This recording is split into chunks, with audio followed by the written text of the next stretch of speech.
Hey everybody, welcome to TMT Tips with Taylor Mobile Tutoring. My name is Donia. So today we're going to be introducing multiplication to second and third graders. Depends on your student's school and their curriculum and their pace, whether they'll be learning it in second or third grade. But here is something that you can do at home to help your student learn this concept. So as they're learning multiplication, they're going to be transitioning from addition to multiplication and learning how to bridge the gap between those two. So one tool that you can use is called an array.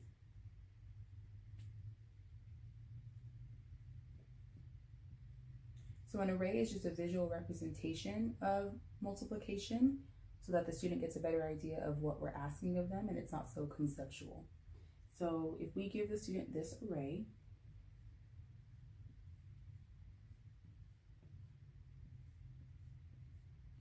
first, we're going to ask them to represent this as an addition problem.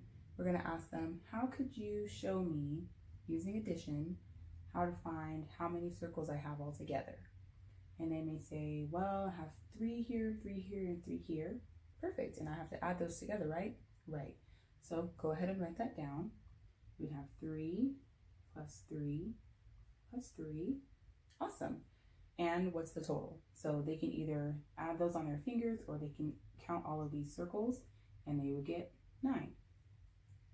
Next, you can move on to maybe an array that's not so even. So maybe like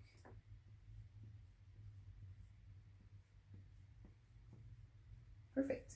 So how would I find this one out? Okay, well, now I have 4 and 4. Okay, so let's write that down.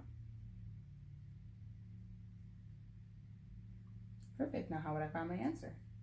I'm going to add those together. Again, they can either use their fingers or they can count them all individually and get 8. Perfect.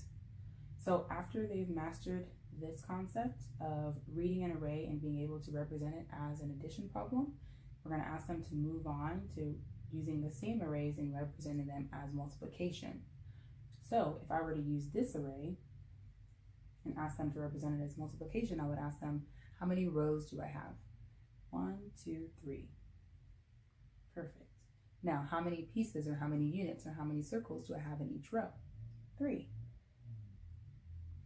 And my answer, you can remind them, will be the same. I have 3 rows, 3 pieces in each row. My total will be 9. We can have them do the same for this one that we did down here. How many rows do I have? 1, 2. Awesome. And how many do I have in each row? 1, 2, 3, 4. And my total is 8.